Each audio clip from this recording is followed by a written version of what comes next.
углавном мислам дека може да започнеме во интерес на времето. Најпрвен добро вечер на сите. Јас сум Вилијам, дел сум од маркетинг тимот на Brainstar. Вечера ќе бидам во улога на модератор на овој настан. Пред да го представам спикерот за денес, накратко би ви објаснил како ќе се движи вебинарот од аспект на поставување на прашања. Значи за поставување на прашања за време на Q&A сесијата ни стекот на целиот настан ќе користиме платформата Interrupt. Испратив линк во чат. Со кликање на линкот директно може да се регистрирате на платформата, да поставите прашања и да гласате за сите прашања кои што сакате први да бидат одговорени. Ќе пуштам линк и подоцна, меѓутоа било кога во текот на самото предавање може да поставувате прашања. Сега, човекот за чие предавање сме собрани овде вечерва, Ивона Кочева. Ивона е дипломиран инженер по електротехники и информациски технологии. Пози себе има богато искуство, има 6 години работно искуство во сферата на data science, од кои 4 се како data аналитичар и 2 се како data scientist. Моментално специјалноста е предвидување, тоест изработка на алгоритми за предвидување кои помагаат за посоодветни бизнис одлуки во иднина, односно што значи ова креање на модели за продажба и услуги, предвидување на најдобрата следна понуда за клиентите. Исто така на наше задоволство веќе 2 години, скоро 2 години е дел од инструкторскиот тим на Brainstar, така што денес многу ќе научите од Ивона, дури ќе начини некои детали кои се изучуваат на самата Data Science Академија. Доколку се пронајдете во она што ќе го научите денес и во Data Science како поле, на крајот на овој настан ќе споделиме и повеќе информација околу самата Data Science Академија, така што ако сте со нас до самиот крај ќе извлечете многу вредност од овој настан. Без да должам многу, би ја предала сцената на Ивона. Ивона, повели. Благодарам, Вилијам, благодарам за убавата најава и ви благодарам на сите кои што денеска дојдовте заедно со нас да го проследите овој вебинар, на кој што ќе се запознаеме со една многу интересна тематика, односно детектирање на невистините информации со помош на вештачка интелигенција и сите, да кажам, малку теоретски основи кои што оваа проблематика ги носи. Најпрво да започнеме со содржината на оваа презентација, односно што денеска ќе зборуваме и што денеска ќе научиме. Ќе кажеме збор 2 за невистините информации, како или од каде се тие доаѓаат. Меѓутоа, кога тие невистините информации веќе ги имаме, мора да кажеме и збор 2 за тоа, ајде да кажем, генерирањето на самите тие информации и што, како ние можеме да ги класифицираме невистините од вистинитите информации. Ќе зборуваме за вештачката интелигенција, за машинското учење и за главинското учење, како сфери кои што всушност, ајде да кажем, подпомагаат за да може да ние ги класифицираме невистините и вистинитите информации. Ќе го објасниме самиот проблем, ќе се запознаеме со обработката на природниот јазик, неговите компоненти и на крајот ќе зборуваме за самиот алгоритам, односно за самиот модел и ќе ги анализираме резултатите кои што при тоа ќе ги добиеме. Да не должам многу, мислам дека може да започнеме со најпрво да се запознаеме со тематиката. Што се невистините информации? Вака, предпоставам дека секој од нас си има некоја, да кажем, дефиниција за тоа што се невистините информации и сето тоа е точно. Сето тоа што стигнува како невистина до нашите, ајде да кажем, без разлика таа дали ќе биде, дали сме ја слушнале таа информација, дали сме ја прочитале некаде, генерално денеска таквите невистините информации се шират преку социјалните медиуми. Самото тоа што интернетот ни стана многу достапен во последните, да кажем, 2 години, самото тоа придонесува за таквите невистините информации многу лесно и многу брзо да се шират низ онлайн медиумите. И ова често, да кажем, се прави за да може да се унапредат или пак да се наметнат некои одредени идеи. Сега зошто токму оваа тема одбравме да ја дискутираме денеска? Ако прогуглате и ако видите кои се, да кажем, најголемите проблеми на денешницата, ќе видите дека невистините информации се во последните 2 години оние кои што навистина се да кажем експлоатирани, се до секој од нас достапни. Со самото тоа data science ваквите проблеми сака да ги стави малку на повисоко ниво за да може да ги пронајдеме, односно некако да ги класифицираме овие невистинити информации. Па сега еве ќе ве прашам вас, дали ви им верувате на сите вести кои што ќе ги слушнете на социјалните медиуми? Претпоставувам дека не им верувате на сите и сите тие не се вистините. Па како ние да ги откриеме тие лажни вести? Ќе споделам со вас едно видео, за да може ова да го доловам. Само ќе направам стоп шер и ќе го шернам уште еднаш мојот скрин, за да може да имаме подобар звук на самото видео. Се претпоставам дека ќе ми кажа. Добро се слушаме? Да, одлично. Employees and their ability to survive on $8 an hour in New York City. And foremost in all of our minds has been the loss and the grief felt by the people of Orlando. Most of us don't get our health care through the marketplace. We get it through our job or through Medicare or Medicare. And what you should know is that thanks to the Affordable Care Act, your coverage is better today than it was before. Women can get free checkups, and you can't get charged more just for being a woman. To give his employees together to pass a common, there's a bill that would boost America in very, very hard times. Some progress, at least within the small confines of the legal community. I think it's real important. Here we go. President Barack Obama, when you giving a speech, make sure you use a lot of pauses. America's businesses have created 14.5 million new jobs over 75 straight months. We're developing technology. Every technology can be used. Уште еднаш ќе споделам сега. Ова што го видовме сега, всушност представува синтетичко изгенерирано видео, кое што не само што го доловува гласот, да кажем, ни ги доловува, ни ги презентира невистините информации од аспект на глас, видео, значи буквално ова е едно state of the art денеска, ваквите видеа се генерираат многу и за таквите видеа се користат најчесто, да кажем, видни личности на кои што ние многу би им верувале.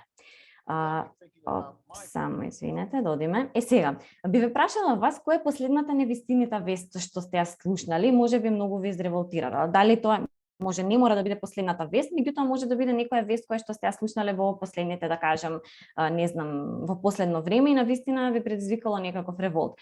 Овде ќе споделам, значи, не мора тоа да биде вест која што сме ја слушнале, да кажем, еве од политика или нешто поврзано со тоа. Најчесто она што се презентира на самите медиуми е она што ние сакаме да го видиме. Ако ви кажам дека еве, јас сакам да букирам и да одам некаде на викенд во некое летувалиште, претпоставам дека во наредните неколку часа на мене ќе ми се појави, да кажам, какво ќе биде времето на таму каде што сакам да одам јас. И сега, ако ми се појави дека времето ќе биде добро, јас во истиот момент ќе букирам без да направам проверка на останати страни. Меѓутоа може таа вест за самото време да не биде точна. Така да кажем, некогаш имаме можност ние да провериме, да ги провериме неколку сорсеви, да кажем, на тоа дали всушност станува збор за вистина или пак невистина, меѓутоа не секогаш сме во можност тоа да го направиме. Ве охрабрувам вас да напишете нешто кое што, не знам, сте го слушнале во последно време, а потоа нечи сте дознале дека всушност е невистина, заради тоа што претпоставам дека сите се соочуваме се повеќе и повеќе со оваа проблематика. Јас ќе ви споделам овде неколку, да кажам, примери од секојдневието со кои што информации кои што се достапни и најчесто таквите информации кои што се пласираат се од некои видни личности, како што кажав. Тие видни личности имаат голем импакт врз тоа како ние ќе изреагираме во, да кажем, во наредниот час, во наредниот ден. Некогаш самите тие информации не се пласираат се со цел за да ние да имаме некаква реакција, меѓутоа чисто за да кликнеме и за да видиме што всушност некој напишал, што всушност некој споделил со нас. Во тек на презентацијата ќе видите всушност и зошто се прават, се генерираат ваквите невистините информации во нашето секојдневие. Сега, која е причината? Наредното прашање би било која е причината за генерирање на ваквите невистините информации. Мислам, делот на генерирање на невистините информации повторно овдека вештачката интелигенција зазема огромен дел, така да повторно тие информации не седнува некој да ги пишува, туку таквите информации повторно може некоја машина да ги генерира. Меѓутоа, еве да кажам, оваа тематика можеби генерирањето на невистините информации да оставиме за некој нареден вебинар, а денеска ќе зборуваме за тоа како да ги класифицираме, како да ги пронајдеме тие невистините информации.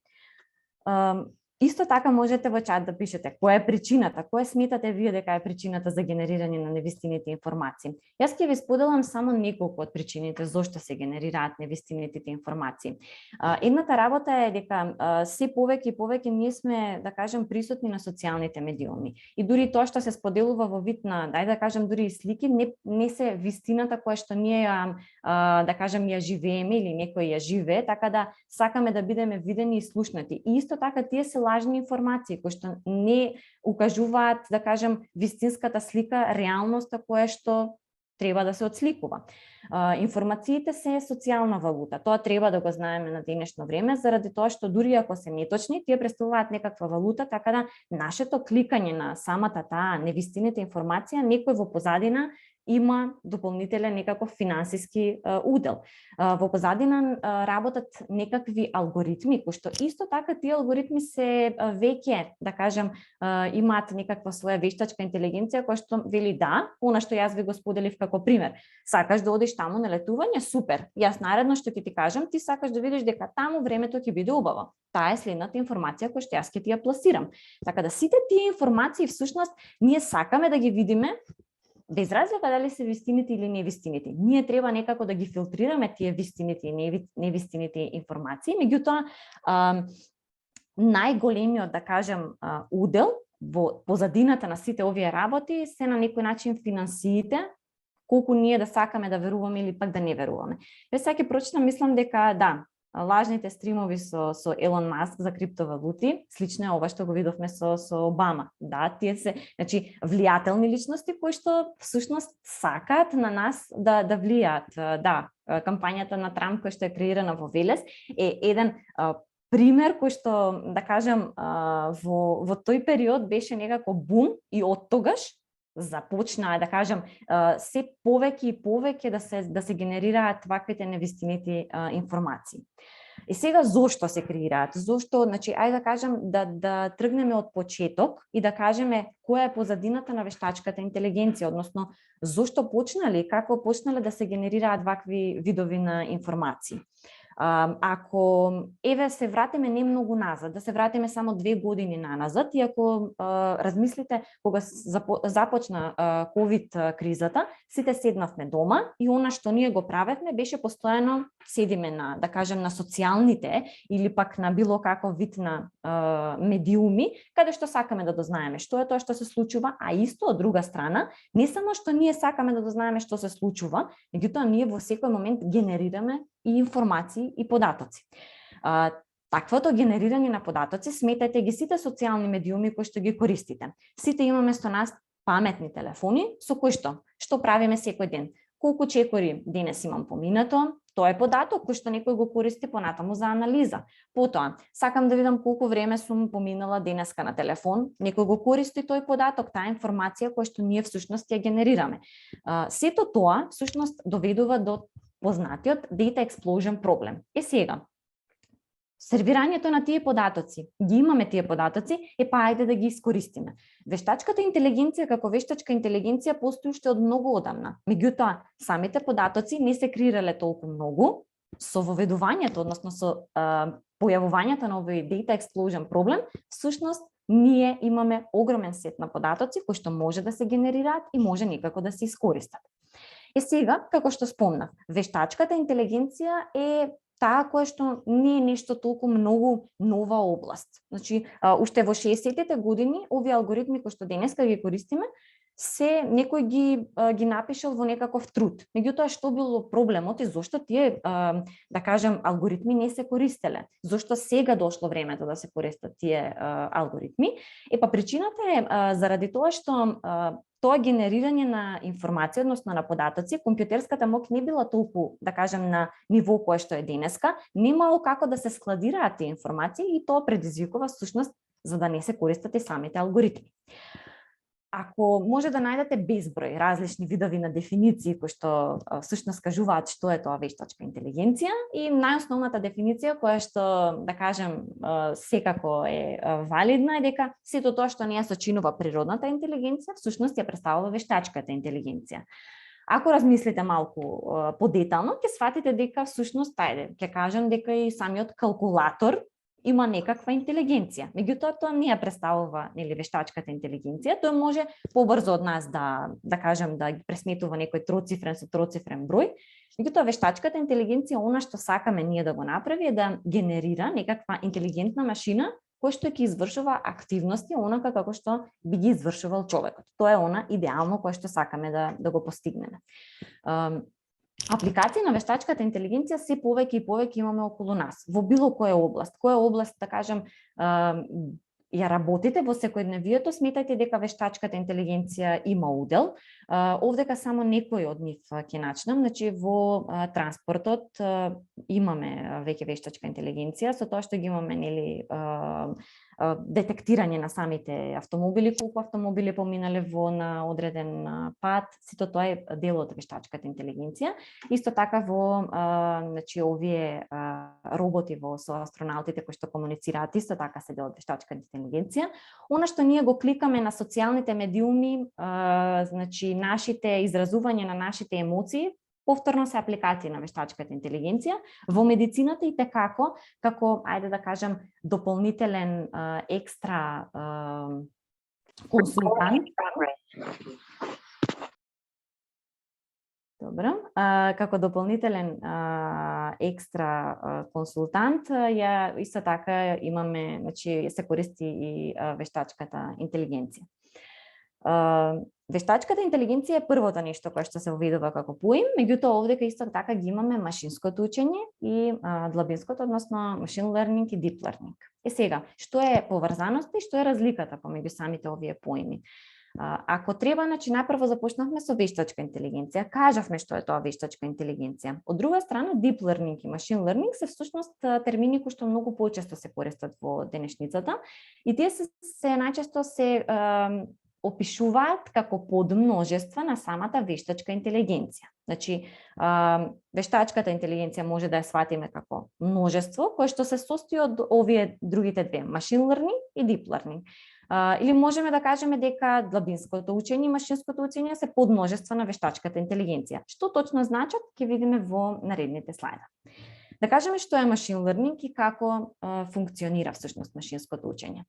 Машинското учење како терминологија во последните 10 години стана многу познато. Значи, во секоја гранка почна да се употребува машинско учење, односно, ајде да ги научиме машините нешто да прават како што ние тоа го правиме. Односно, ние сакаме да имаме некакво континуирано учење, континуирано подобрување на самите машини, односно на самите алгоритми, кои што всушност ќе го даваат тоа предвидување врз база на минато искуство.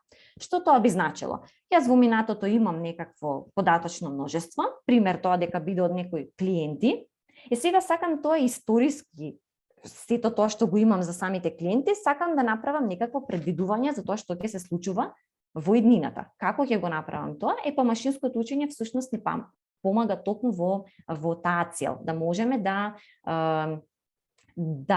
ги научиме поврзаностите кои што ги имаме во самото податочно множество во историјата. Како функционира? Што е тоа што на нас ни е потребно за да имаме еден machine learning, да кажем, проект, односно да може да сето ова да функционира? Најпрво, на нас што ни е потребно се податоци. Без податоци никаде не може да одиме. Ги имаме податоците. Во нашиот случај, ако поврзиме што е тоа што за детектирање на невистинитите информации, што ќе биде податокот, по податокот кај нас ќе бидат сите текстови. Сите текстови кои што од некаде од интернет, да кажем, сме ги собрале, тие всушност ќе бидат таа база на податоци од кој што ние ќе тргнеме. Некако треба тие податоци да ги обработиме, за да дојдеме до некаков вид на, ајде да речем, структура која што е погодна за самите алгоритми. Овдека е, да кажем, фокусираноста повеќе од 70%, ние се фокусираме всушност на овој дел. Ајде да ги обработиме добро податоците, за да може да понатаму алгоритмот некако на нас да ни даде некакво предвидување. Во нашиот случај, предвидувањето ќе биде дали станува збор за невистина или пак за вистина. Дали текстот кој што го читам јас во моментот е вистински или пак го изгенерирала машина или некој го лажира всушност тоа што јас го читам. На крајот можам да пробам 1, 2, 5, 10, зависно од тоа колку јас сакам да пробам алгоритми, и на крајот велам да, најдобрите резултати ги добив со соодветниот модел. Тој модел понатаму ќе го користам во иднина. Зошто? Заради тоа што резултатите кои што ги добив за соодветната проблематика јас кој што ја анализирам, овој модел, алгоритам најдобро ги фаќа сите тие предности и недостатоци кои што ги има самото податочно множество. Од друга страна пак, значи ова што го зборуваме за machine learning, ако уште малку еден чекор понапред одиме и доаѓаме до deep learning, односно длабинското учење. Што е разликата помеѓу машинското учење и зошто го воведуваме терминот длабинско учење? Го воведуваме заради тоа што не секогаш во околината која што ние имаме да кажем структурирани така податоци и да можеме да извлечеме тоа што да кажем го сакаме за да може алгоритмот да функционира добро. Што би сакала да кажем со тоа? Епа, кога станува збор за еден machine learning проект, јас треба да му кажам да имам соодветен фичер во кој што ќе кажам и да, овдека треба да има, значи фичер, ако видиш дека има 2 кругчиња, ако видиш дека има 4 тркала, најчесто станува, значи станува збор за кола, ако е слика.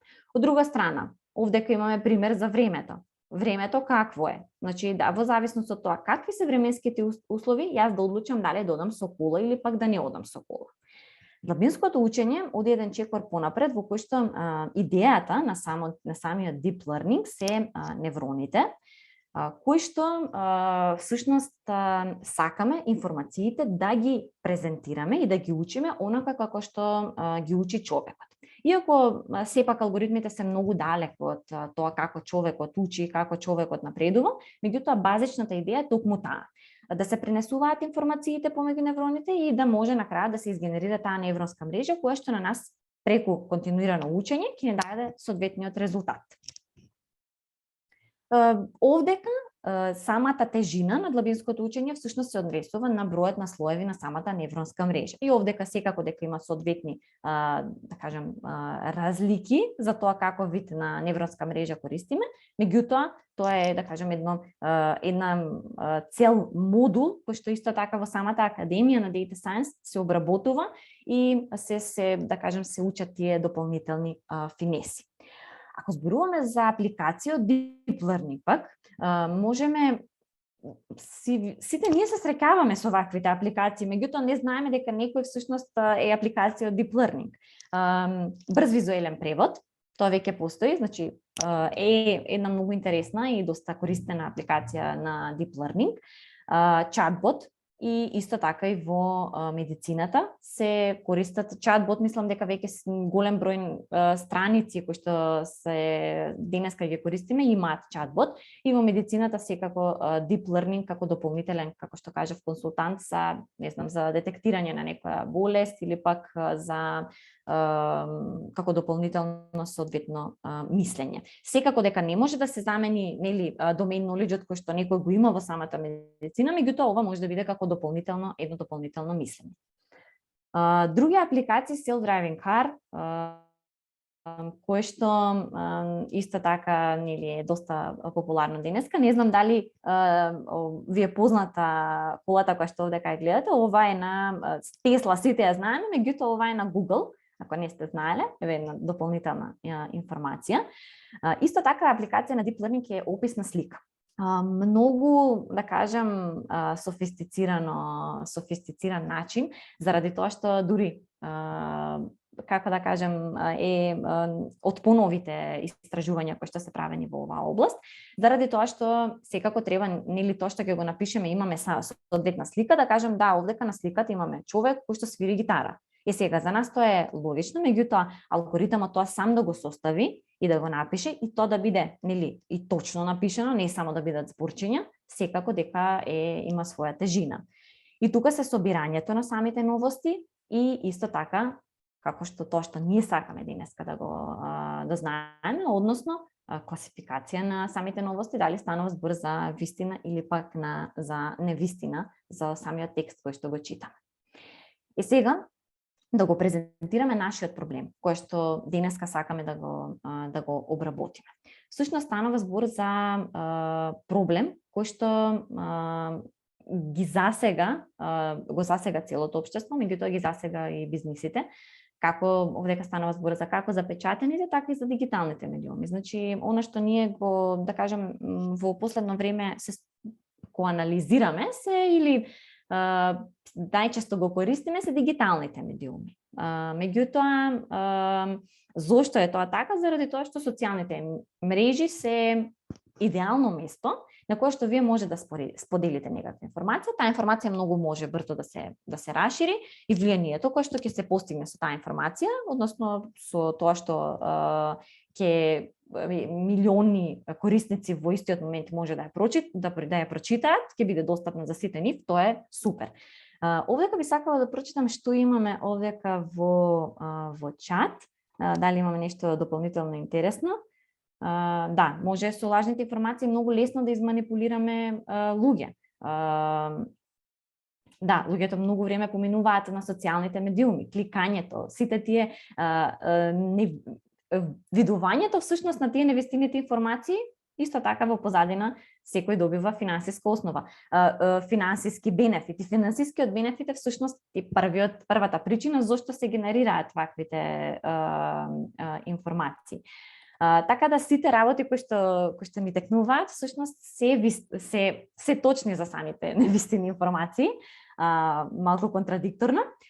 Сега, уште нешто кое што всушност овдека би сакала да го спомнам е тежината на самата проблематика, заради тоа што проблемот кој што ние денеска треба да го разработиме ја опфаќа едно од најпредизвикувачките области на машинското учење, односно се однесува на самиот јазик. Е позната како обработка на природниот јазик, односно Natural Language Processing, каде што ние сакаме да го разработиме природниот јазик.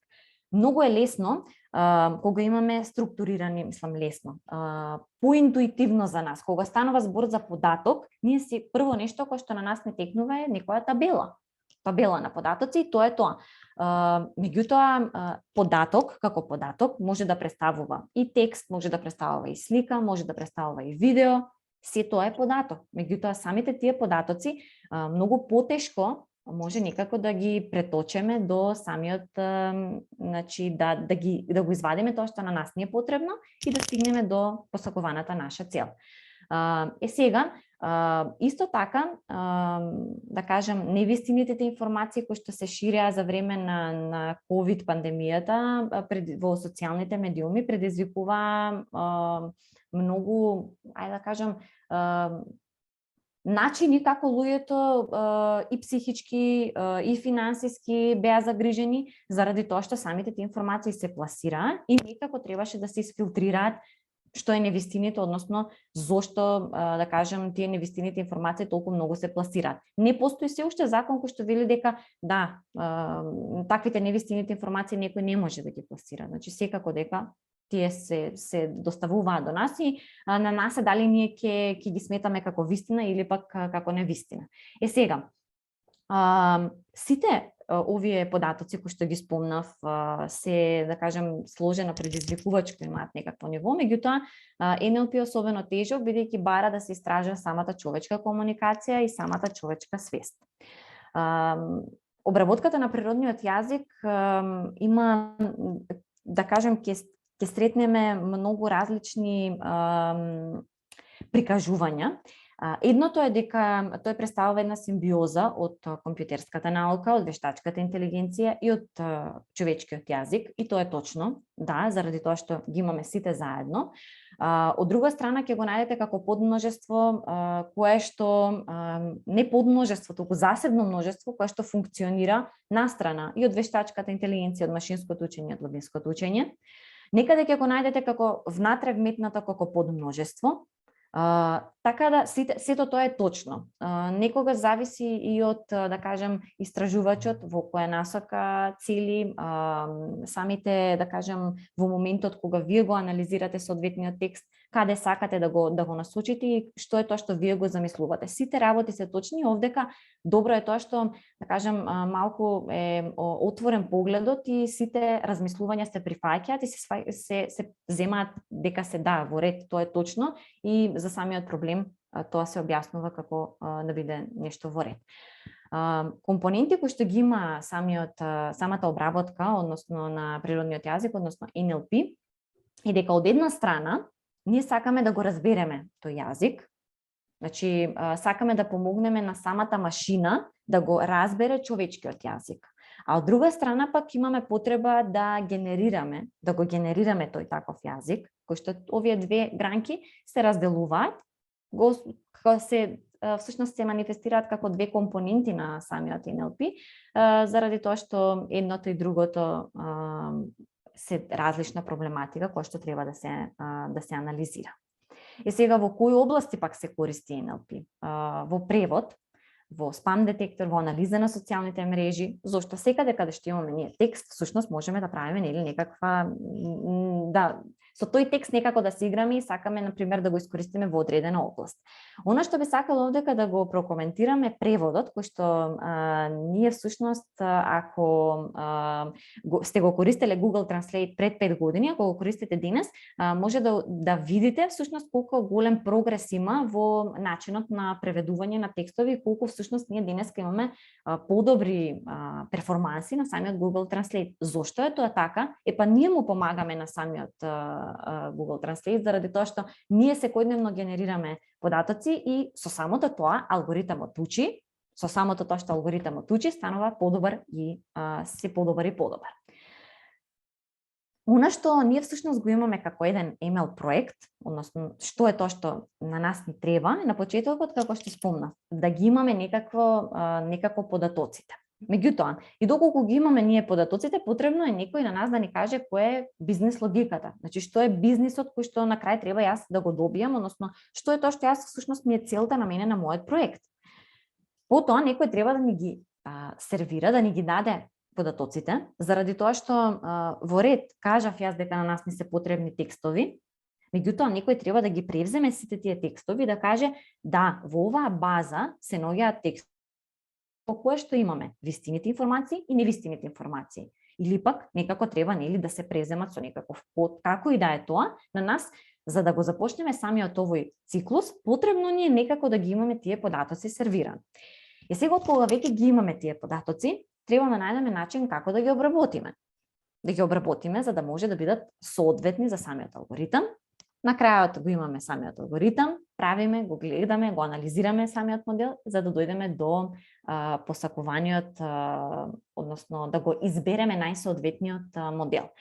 Овој циклус, односно така наречен круг во кој што се вртиме, може постојано да се движи, се додека не ја постигнеме нашата посакувана цел. Која е нашата цел? Значи, ние можеме да кажем во моментот да работиме, да имаме некое податочно множество. За тоа податочно множество ние сме изгенерирале соодветен, нели? Сме тестирале алгоритам, сме избрале модел, на крајот го користиме тој модел. Меѓутоа, што ќе се случи ако дојдат, не знам, уште 100.000 нови текстови? Ние веќе сме обработиле дел текстови, меѓутоа доаѓаат нови текстови кои што можеби имаат различна тематика, може да доаѓаат од различен сектор, сепак тоа е процес на учење, така да нашиот алгоритам уште еднаш треба да се така, како што се нарекува, да се тренира, односно да учи самиот алгоритам, за да може да ги добиеме соодветните резултати. И сега ќе видите всушност за што ви зборувам. Најпрво да ви кажам како изгледа нашето податочно множество, односно проблемот кој што ние денеска го работиме, како изгледа. Значи, ги имам, ова е податочно множество кое што е достатно на секој од нас, така да од таа причина може да го користиме денеска.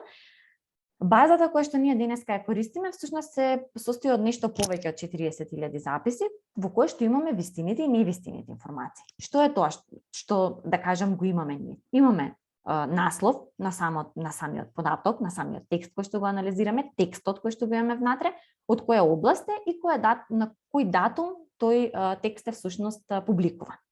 Многу е важно да знаеме од каков вид имаме представа, значи за каков тип на проблем, на текстови ние ги анализираме. Зошто? Заради тоа што во една сфера и во друга сфера клучните зборчиња може да бидат различно презентирани.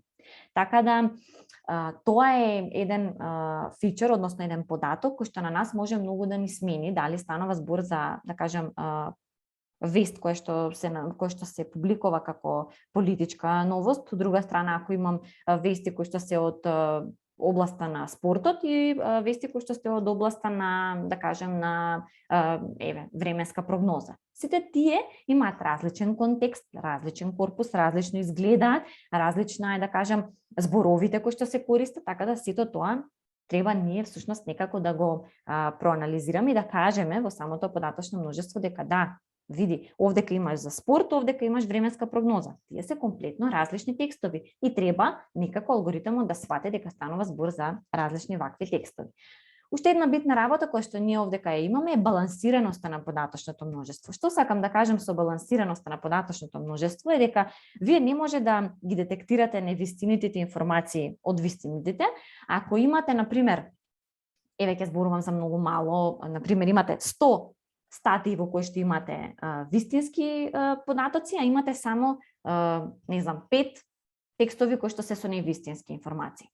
Вие не можете да го доловите, да ја сватите суштината што всушност овдека во овие невистините информации имаме, односно во овие невистините текстови имаме.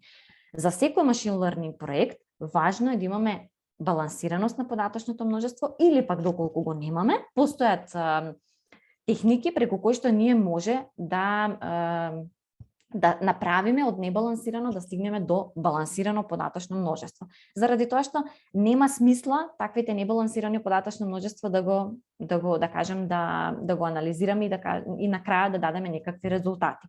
Зошто? Заради тоа што точноста која што вие може ќе ја добиете на крај ќе биде висока, меѓутоа таа нема да биде вистински, тоа нема да биде вистински податок, бидејќи имате небалансирано податочно множество.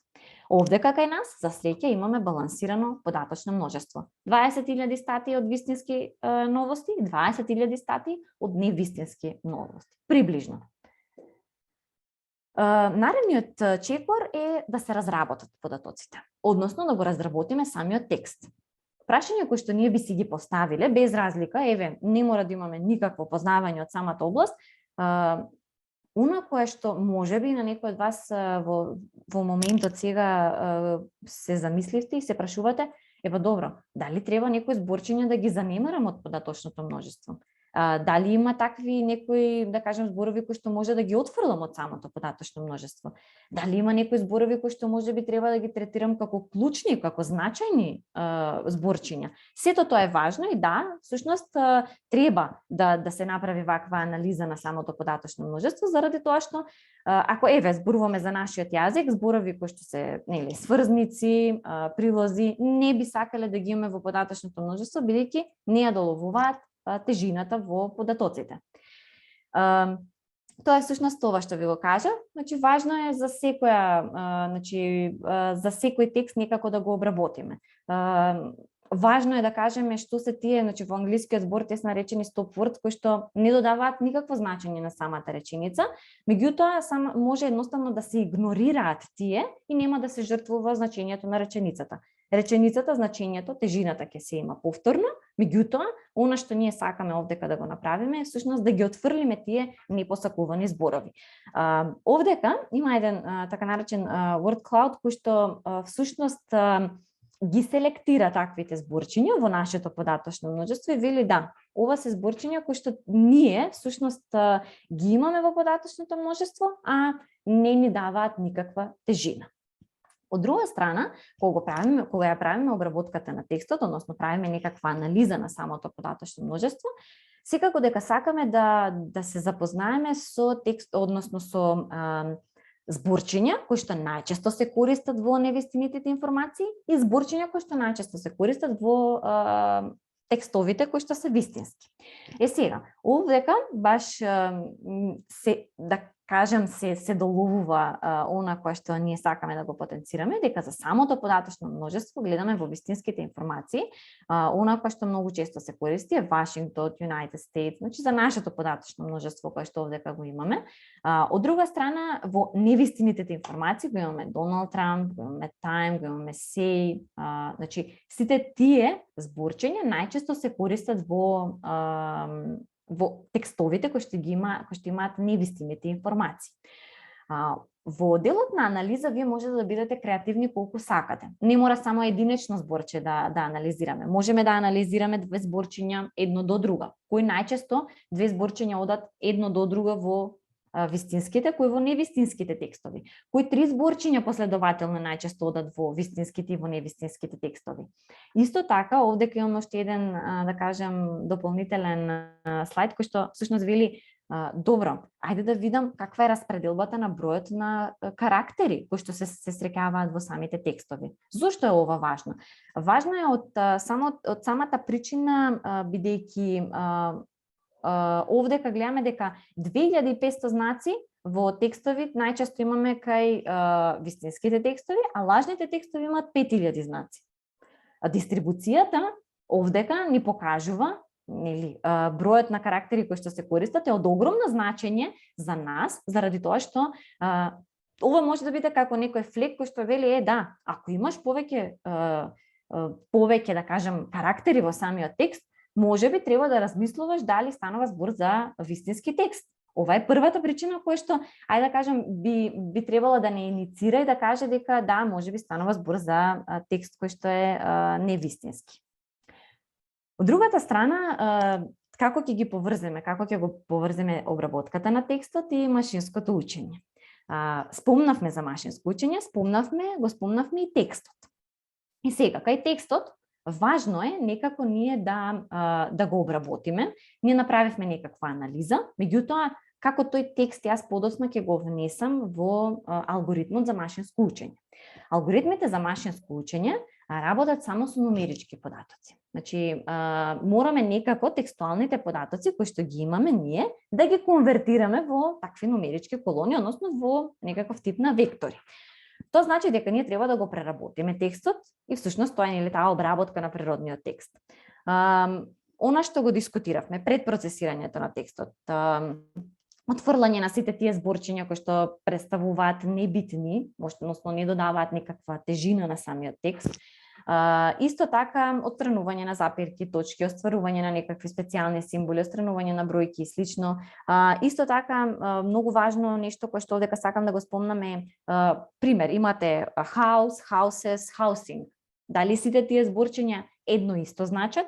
Па да, ако го задржам само корпусот на самиот збор, јас ќе го добијам истото значење. Така да, исто така, таквите функции веќе се имплементирани и ние ги користиме се со цел да може на крајот да добиеме она што ние го посакуваме, да го обработиме тој текст кој што на нас некако ни стигнал.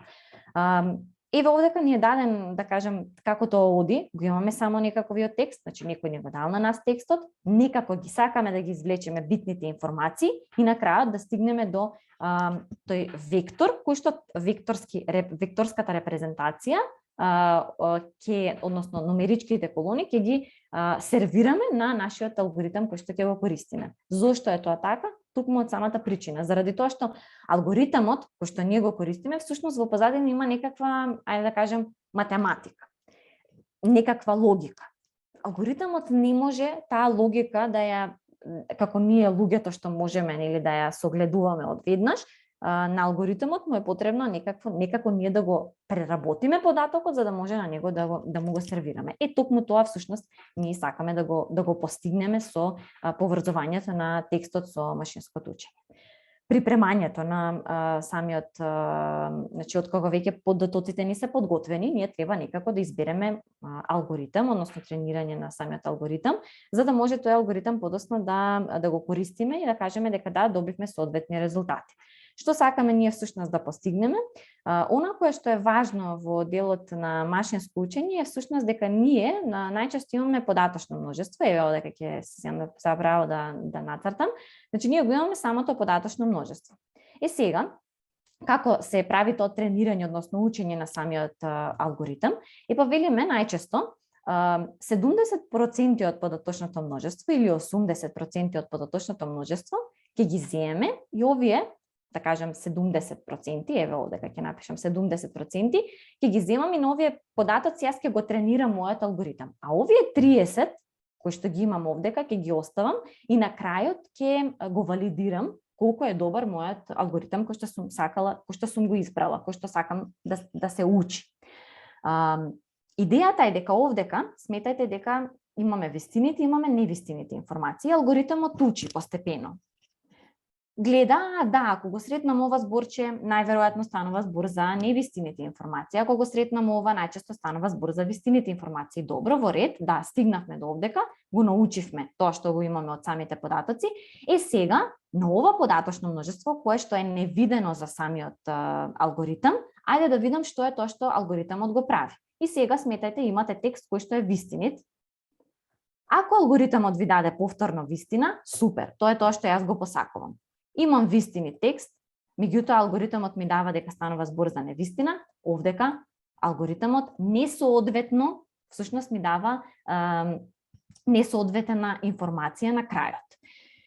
Тоа е тоа што всушност ние сакаме да го направиме и таа поделба на тренирачко податочно множество и на тестирачко податочно множество кое што ја правим, кое што се прави поделба пред да започне изучувањето на самиот, значи алгоритамот да се тренира. Тренирањето овдека, заради тоа што ќе користиме невронска мрежа, како што спомнав, невронската мрежа всушност сака да ги најде сличностите и разликите кои што ги имаме во самите текстови. Значи, сакаме во сите тие неврони некако ние да ги пронајдеме специфичностите на вистинските текстови и специфичностите на невистините текстови. Тоа е тоа што ние го сакаме.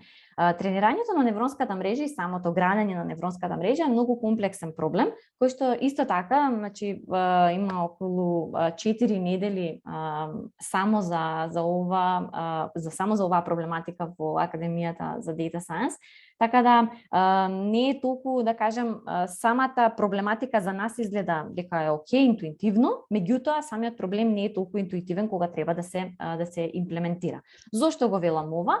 Заради тоа што ова секој невронче овдека всушност ја представува, да кажем, сака да го представи како човекот, како ние си ги префрламе самите тие, да кажем, податоци во мозокот на човекот, таквите поврзувања всушност сакаат и овдека да се имплементираат, иако како што кажав, ова е многу сложена проблематика, која што човекот е многу сложена проблематика, која што секако дека не може овдека да се имплементира истото, меѓутоа резултатите кои што се добиваат со невронските мрежи навистина даваат премногу добри резултати.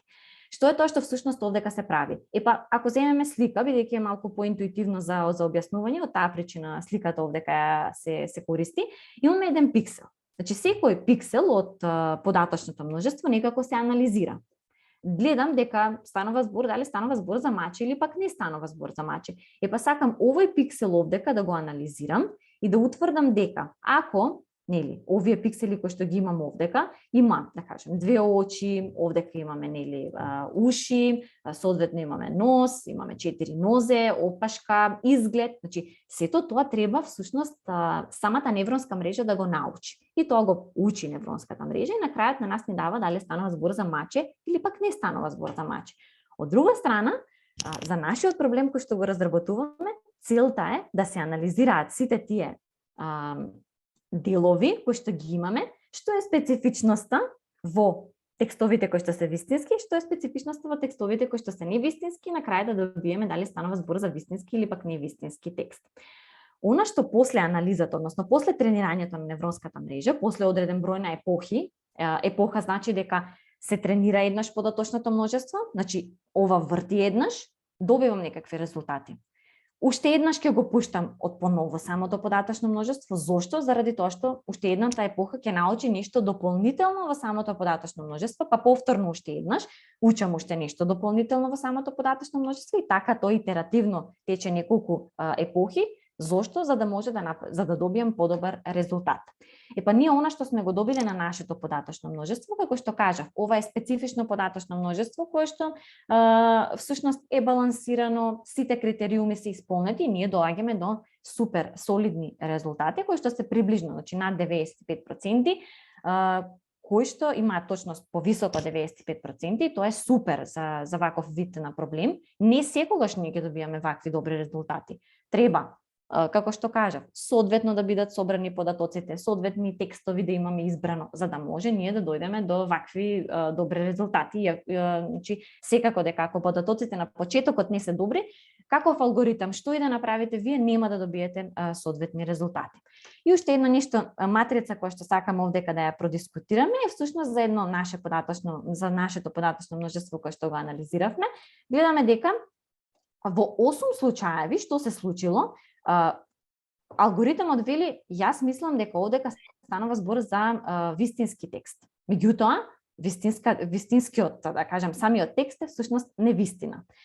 И во 7 случаеви се случува дека предвидува алгоритамот невистина, а всушност станува збор за вистински текст. Во сите останати случаеви, алгоритамот соодветно ги фатил тие соодветни, да кажам, зборчиња кои што нели се вистински или пак се невистини, зошто се разликува едниот вид на податок од другиот.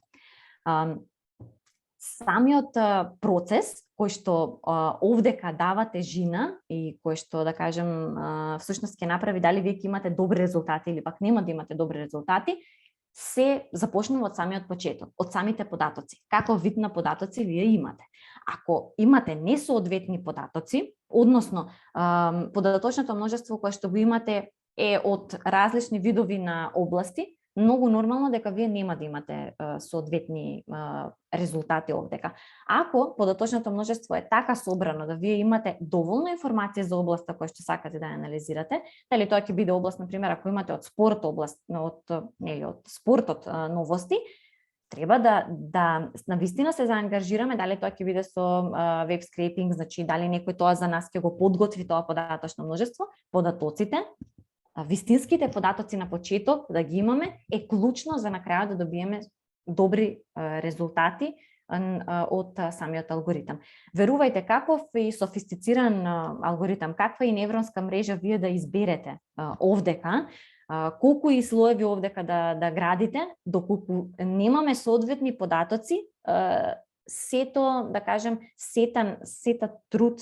целиот труд паѓа во вода заради тоа што податоците се клучни. И токму тоа е она кое што на почетокот ви го спомнав. Резултатите, значи овие идеи се презентирани уште многу одамна. Меѓутоа, немало доволно податоци, компјутерската мок била многу слаба и заради тоа немало соодветни резултати. Денеска ги имаме податоците, ги имаме алгоритмите, потребно е само да го искористиме соодветниот алгоритм за да може да ги добиеме соодветните резултати. Она што сакам на крај да го кажем е дека всушност, нели, како што спомнав, базата на податоци кои што ние имавме, ги прочистивме сите тие зборчиња кои што не ни се потребни, дојдовме до посакуваното податочно множество онака како што сакаме, го искористивме алгоритам, односно една невронска мрежа истрениравме и на крај добивме супер резултати кои што се со точност повисоко од 95%, така да соодветно го искласифициравме проблемот. Гледам дека има некакви дополнителни во чат, има уште ќе ги продискутираме овие прашања и дискусии кои што ги имате. Ви благодарам за вниманието со кое што ме следевте. Сега ќе го предам мојот збор на Вилијан, кој што ќе каже збор 2 за самата академија и исто така ќе продискутираме дополнително и за самите проекти кои што веќе се изработени, да видите какви се видови на проекти всушност и студентите имаат изработено. Така, фала ти Ивона, пред се многу добри информации. Се надам дека на сите ви се допадна многу предавањето на Ивона. Пред да преминеме на деталите околу академијата, нешто што не ви најавив на почеток, го оставив како изненадување за сега. Тука со нас имаме и алумни студент од Академијата за Data Science, тоа е Владко Тучев. Многу накратко ќе ви сподели какво беше неговото искуство од академијата и некои информации кои што тој сака да ги сподели. Така што, Владко, повели сцената е твоја. Одлично. Фала ти, Вилјам. Здраво, дечки, здраво на сите. Пред се сакам да ви се заблагодарам за вашето присуство и внимание. Денес и многу ме е мило што ве гледам во оволков број. Исто така една голема благодарност до Ивона за одличната презентација и за воведот во оваа тема.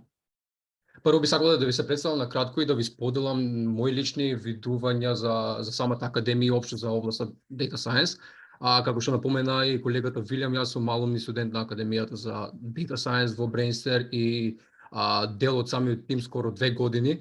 Во 2019 година имав голема мотивација за да го научам Python како програмски јазик и баш во тој момент знам дека правев некои истражувања за академии во Македонија и дојдов до Brainster.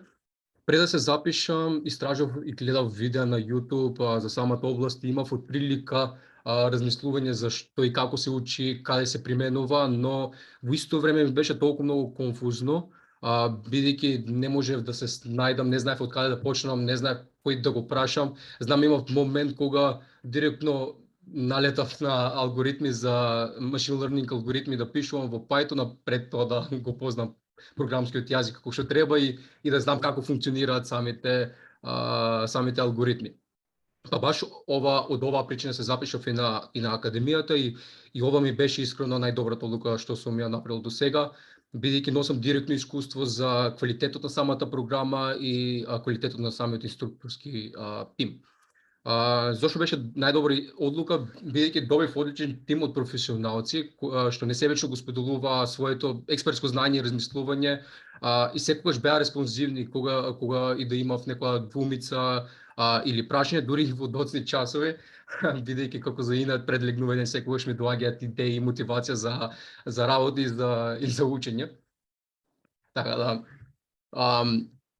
областа на Data Science е обемна и искрено сметам дека е потребно од експертско насочување и водење со цел полесно совладување на самата материја, но и кои се најдобрите пракси во реални сценарија, кога ќе се соочите со некој зададен проблем, бидејќи знаеме дека не секогаш школските примери можеме да ги поврзиме со зададен реален проблем и да најдеме решение, па затоа Brainster нуди ваква работа на реални проекти за скоро секој модул, исто така и проекти со клиенти кои што лично барем мене ми беше од голема корист, бидејќи добив директно искуство како е да се работи со клиент. Ќе бидам транспарентен со вас и ќе ви ја кажам реалната слика. Академијата е интензивна и си бара доста труд вложен и навремено исполнување на самите зададени задачи, но така е и за секоја нова виштина, така е за секоја нова алатка, за секој нов скил, например, што сакате да го совладате, секогаш е потребно дополнителен труд, фокус и посветеност за да на крај бидете професионалци во тоа што го правите и да градите професионална кариера. Во Brainster сето ова е остварливо благодарење на инструкторите и асистентите, како и тимот на Student Success, која што главна улога е успехот на студентите и нивното завршување на самата академија, и тимот на Co-Innovation и Hiring за вработеност на студентите и градење на нивна професионална кариера по самото завршување. И мислам дека ова е најголемото богатство што Brainster го нуди од другите академии, а тоа е што устанува во контакт дури и по завршувањето на самата академија, се додека не се вработат самите студенти. Моментално работам како Data Scientist во Brainster, каде што главна улога ми е правење на Power BI дашборди и автоматизација на процеси во Python, во делот на Continuous Improvements. Колку и да звучи ова, може би комплексно за оние што не ги познавате алатките, верувајте ми, јас не ги познавав до пред година-две, па еве сега работам како full time на ова. И уште нешто за крај би додал, а тоа е флексибилноста што IT индустријата ја нуди, да работите од дома и да и да работите дури и за странски компании во ваша домашна атмосфера и да заработувате дури и на европски стандард. Ова за мене барем е од многу голема предност. Дури и како фриленсер да работите е огромна предност. Затоа за сите кои што се двумите, се надевам дека ве охрабрив со споделување на мојата приказна и би ве насочил да закажете разговор со нашите представници за Академијата за Data Science и за да дознаете повеќе детали и да добиете кариерни насоки и совети. Така да, тоа би било многу накратко за мене, мојата приказна. Во корист на времето би му дозволил сега на Вилјам да продолжи, но доколку имате некои прашања до мене, ќе бидам среќен доколку можам да одговорам и да помогнам. Ви благодарам на сите. Супер, Владко, топ приказна и фала ти за ентузијазмот и за енергијата ми ја принесе на мене, се надам и на сите што не слушаат. Продолжиш на Data Science. Да, баш. Кажете ми, дали гледате мојот екран? Имам некој проблем со вклучување на слайдшоу, меѓутоа не е проблем да одиме ни вака. Многу накратко ќе кажам неколку информации за Академијата, воедно и реалните проекти кои Ивона ги спомна. Значи, најпрво би споделил една убава информација, а тоа е дека оваа година Brainster го слави 7-миот роден ден, како заедница со над 11.000 алумни од 4 различни држави и мрежа од над 150 инструктори кои се врвни професионалци, експерти од индустријата. Дополнително со над 100 домашни интернационални компании за вработување кои нудат вработување или пракса за нашите студенти и реални проекти. Така што чисто сакав ова да го споделам како прва информација. Сега издвоив неколку само дел од инструкторскиот тим на Академијата. Значи, пред се учите од врвни професионалци, не само луѓе кои го имаат потребното знаење, туку и кои се дел од индустријата моментално. Овде на слайдот го имам Филип Николовски, кој со специјално за математика и статистика, кој има над 10 години искуство во сферата, Маријан Пушев, кој е инструктор за модулот на SQL, над 10 години, поточно 15 години искуство во сферата, Благој Костовски исто SQL, Александар Бошевски за бизнес интелидженс, така што ова се само дел од инструкторите тука сега, кој е Ивона Кочева, чие предавање го гледавте вечерва, Петар Јолаковски и Горјан Поповски, кои се дел од инструкторскиот тим на Академијата и дел од професорскиот тим на Brainster факултетот. Баш минатиот онлайн настан беше со Горјан Поповски, ќе ви споделиме линк во мейлот после настанов како дел од ресурсите, така што учите од врвни ментори. Сега, Ивона ги начина реалните проекти, би дал збор 2 да каже за овие 4 проекти кои што ги имаме издвоено овде. Ивона? Да, благодарам. Вака, реалните проекти, на крај сите, да кажем, студенти со голем ентузијазам влегуваат во овие реални проекти, заради тоа што тогаш ви доаѓаат наплив на идеи, се што може да направите, да решите во самата оваа област. Едниот од проектите е буквално тоа што го спомнав јас, чатботот, кој што е баш изгенериран за Brainster, прашањата кои што ги поставуваат студентите, како можете всушност тој сет на податоци да го искористите и да направите ваков чатбот кој што нели ќе дава соодветно одговори на тоа што ние ќе го побараме. Исто така овде имаме нели анимација на тоа како да се движи автомобил во соодветна зададена траса. Повторно проект кој што е со Deep Learning, делот кој што навистина ги фасцинира сите студенти, навистина сакаат да работат во овој дел, во овој сегмент, да кажам. Наредниот слайд имаме исто така, наредниот слайд може да преминеме. Наредниот слайд нешто кое што да кажам во дел кога станува збор за ковид кризата беше многу топ проект кој што подоцна се најде, мислам, многу го користеа, заради тоа што со face detection, всушност, ние сакаме да утврдиме дали човекот носи маска или пак не носи маска. И во тој момент студентите кои што работеа на овој проект сами генерираат такво податочно множество, со тоа што сами ги собираа податоците, сами бараа луѓе за да може некако да ги сликнат, да го соберат тоа податочно множество, секако дека потоа се направи дополнително синтетички изгенерирани податоци за да може да добиеме дополнителна таа база на податоци да стане уште поголема и на крајот да утврдиме дали човекот носи или пак не носи маска и дополнително да кажеме дали станува збор за млад или пак средновековен стар човек, кое што нешто е, да кажем, дополнителна тежина ако човекот, сметајте, носи маска, дали да препознаете по останатите други работи кои што се гледат на неговата, да кажем, на неговото лице, да го детектирате тоа. Значи, два пати предвидување би дошло некако. Исто така, овдека го имаме интересен проект кој што можеби Владко може да спомне овдека збор 2 за самиот проект, бидејќи беше многу интересен и мислам дека студентите добија и некакво признание за самиот овој проект. Владко? Да, не е проблем, можам да спомнам јас. Секако имаме и други проекти кои што се работеле со клиенти, но поради исклучен договор за не можеме да ги несподелување на информациите. на информации се.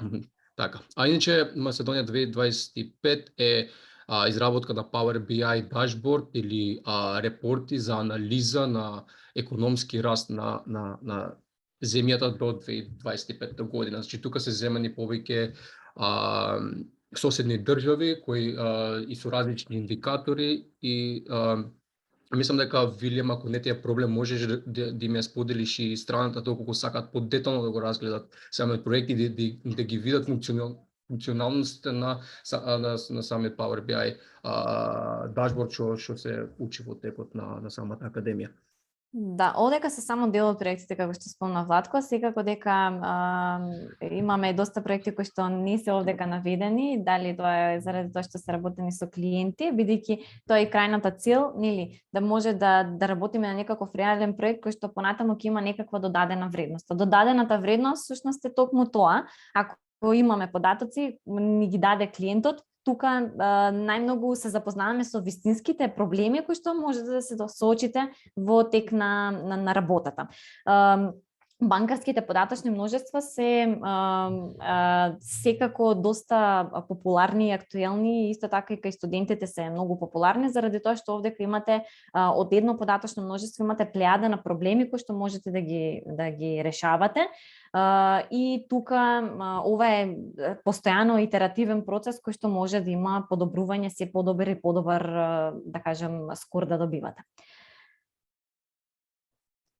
Супер. Да. Океј, одиме на следното, ова е нешто ново, можеби некој од вас веќе почитал на блогот. Од ова есен секој кој што ќе заврши на Brainster, покрај тоа што добива сертификат од Brainster, добива сертификат и од Brainster Next факултетот. Што значи ова?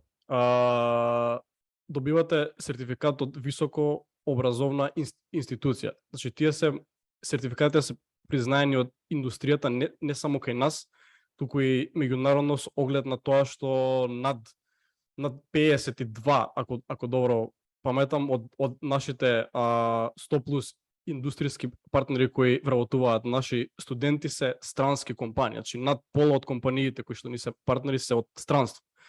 Последователно ова фактот дека се издава и сертификат од акредитирана високообразовна установа, односно Brainster Next факултетот, представува доказ дека на кое ниво е курикулумот на академиите, дека е согласно со највисоките образовни стандарди.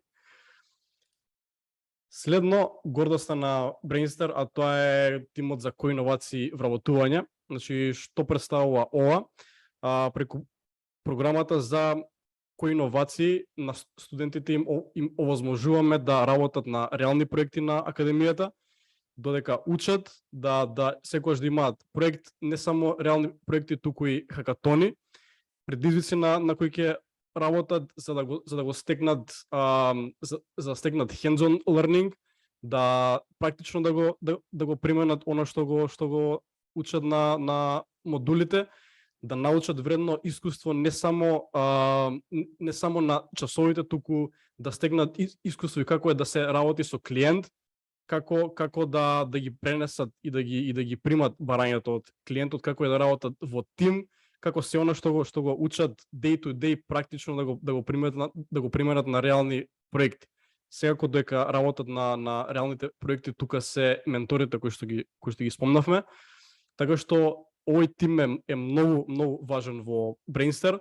Покрај сите овие работи кои што ги наведов, тимот за коиновации и вработување се грижи и за сите студенти, дали во текот на академијата или по завршување непосредно по завршување на академијата, да се го најдат своето место во некоја од нашите партнер компании. Така што не би должел многу, би ви кажал само со сето ова што го чувте, долго се пронајдовте и во делот на предавањето на Ивона, во некој дел од приказната на Владко или ова што го чувте сега како повеќе детали од академијата. Уписите на академијата се до 15 октомври.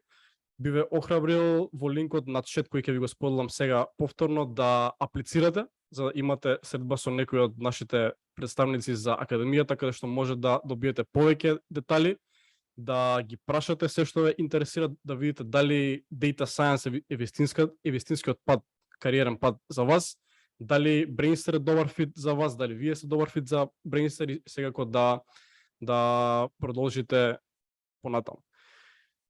Така што би ви заблагодарил за овој дел, линкот ви го пуштив во чет. Сега ќе споделам скрин од прашањата кои што ги имаме на Interrupt.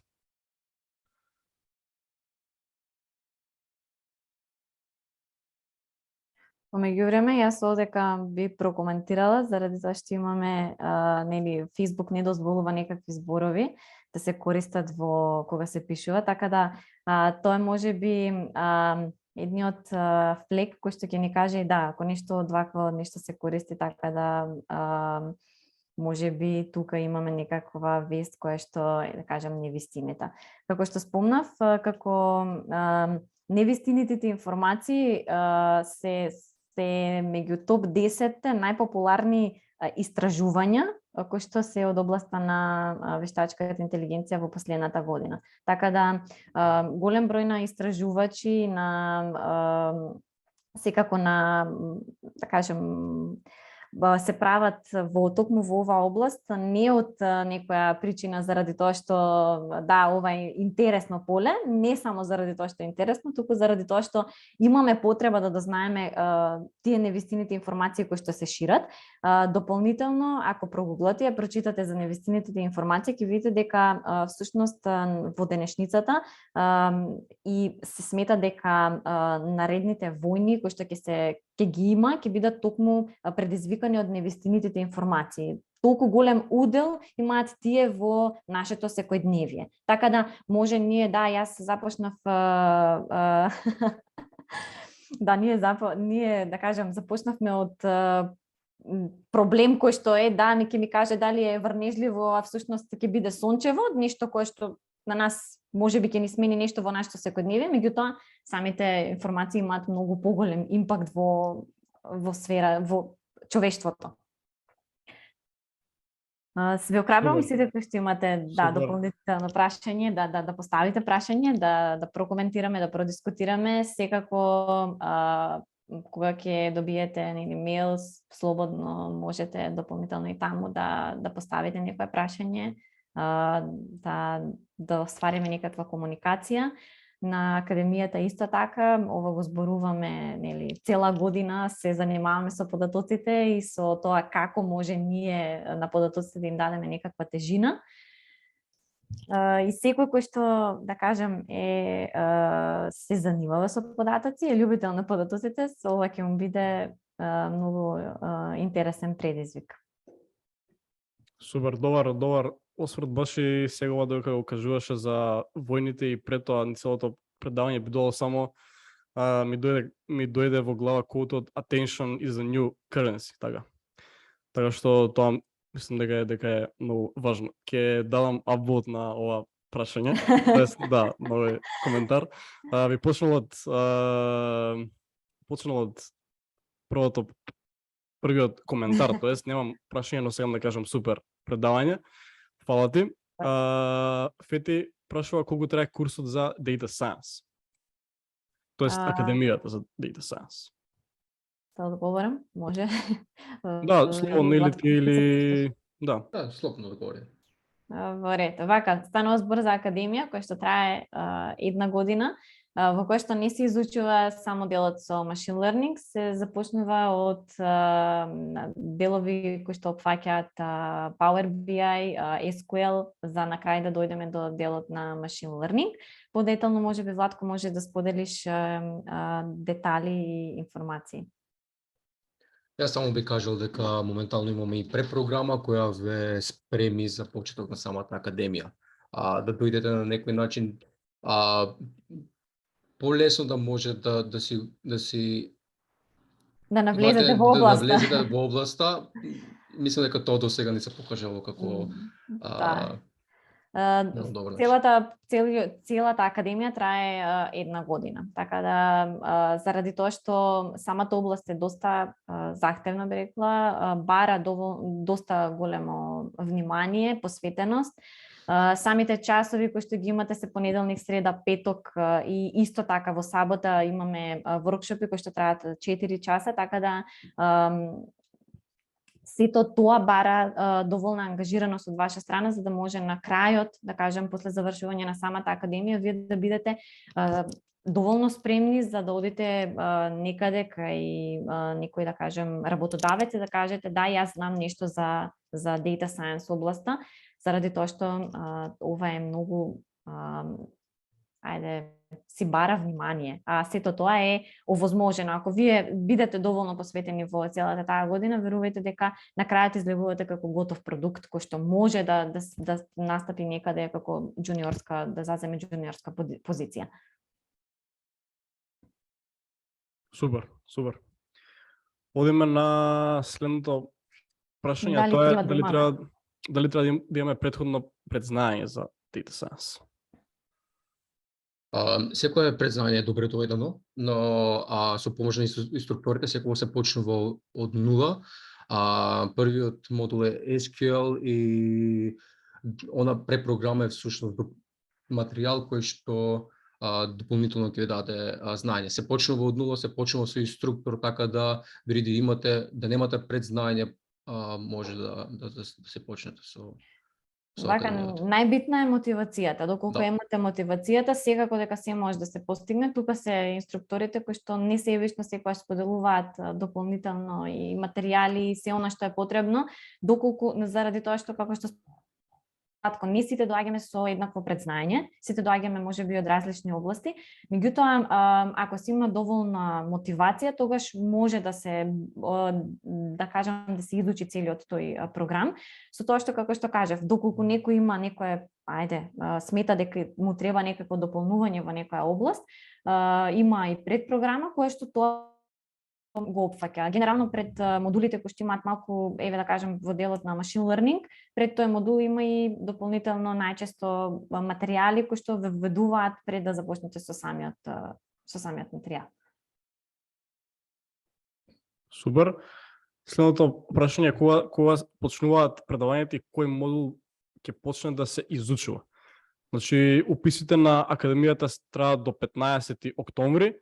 Околу самите модули можеш на линкот кој е во чет ги имаме на нашиот сајт, ги има сите модули кои се изучуваат на академијата, околу распореди со што се почнува и така надаму бите советувал да закажеш повик со нашите представници преку аплицирање за да ти ги објаснат тие детали. Следен коментар, тоест прашање дали ќе добиеме некој сертификат за учество на вебинаров. Да, по завршување на настанот на истава платформа каде што се регистриравте, ќе ви испадне копче Generate certificate и може директно да си го симнете сертификатот. Благодарам за предавањето, навистина беше интересно, поздрав до сите вас, ти благодариме многу. Што мислите, дали во иднина AI ќе биде попаметен од Human AI? Интересно прашање. Да, интересно прашање. Не, многу сме далеко за да ја достигнеме човечката интелигенција. Тоа дефинитивно, иако ние тежнееме да си ги олесниме работите со помош на вештачката интелигенција, сепак човечката интелигенција е над се. Тоа е тоа што јас го имам како размислување и покрај тоа што го работам тоа. Ватко?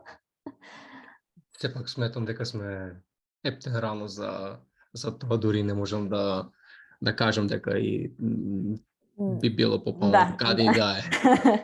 Да. Многу сме далеко. Иако се развиваат работите многу брзо, се уште не да. знаеме како ќе биде за наредните 10-20 години, ама сепак сметам дека сме далеко. Океј, ајде други прашања?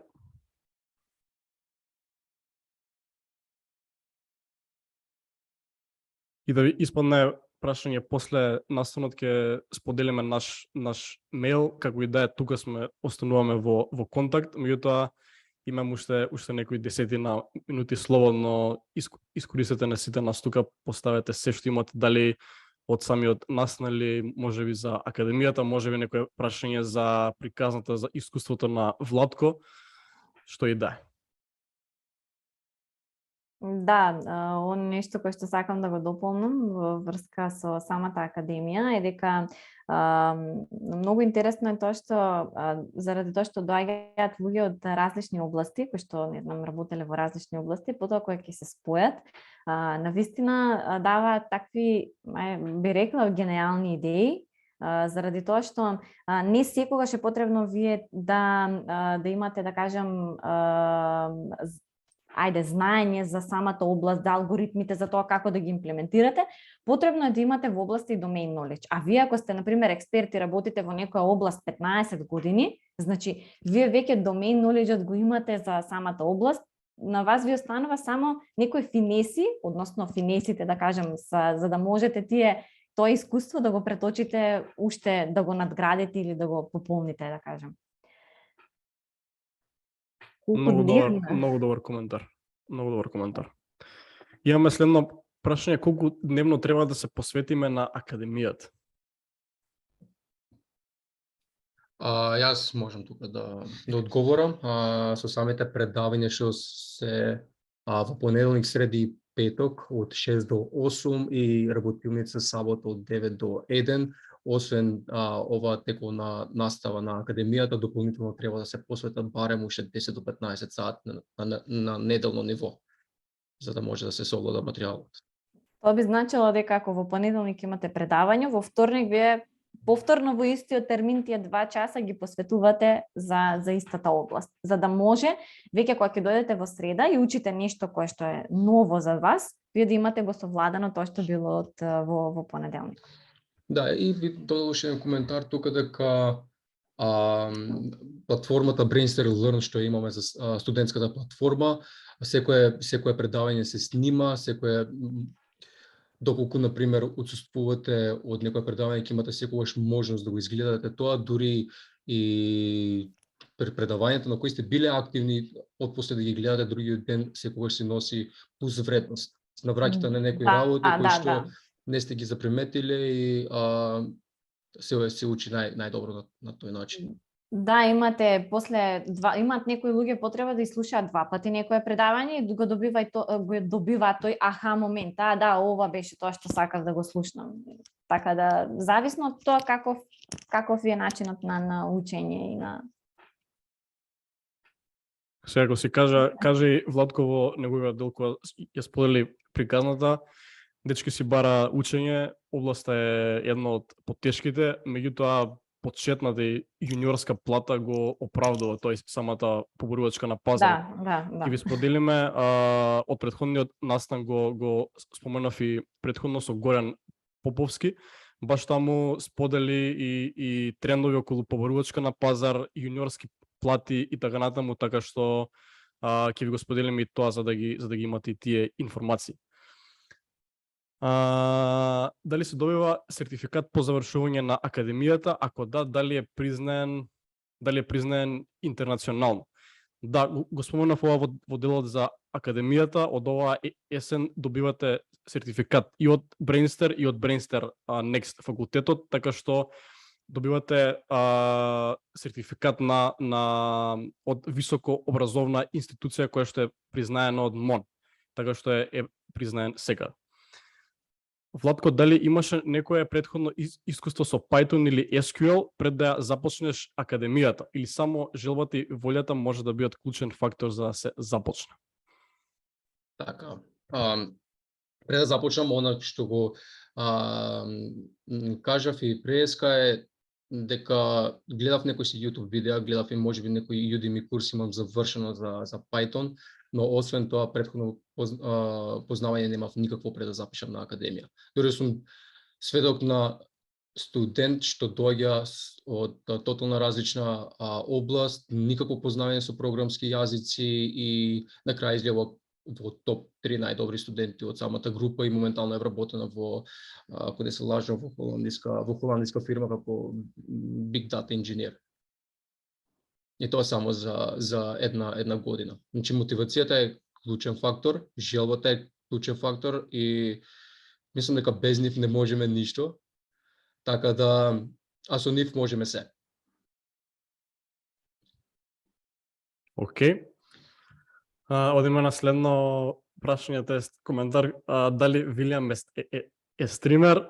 Одговорот на ова прашање е не. Како што кажав на почетокот, дел сум од маркетинг тимот на Brainster, специјалност ми е Lead Generation, така што не сум поврзан со стриминг индустријата. Океј, ако имаме некој прашање плюс, нека стигне, пишете го слободно, ќе го одговориме. Во меѓувреме јас би ви се заблагодарил на сите за присуството, за вниманието, за големиот енгејџмент со коментари, со прашања. Се надевам дека поблиску ви доловивме што представува Data Science преку ова предавање. Би заблагодарил на Ивона првенствено, бидејќи го имаше најголемиот дел од овој настан, дополнително на Владко.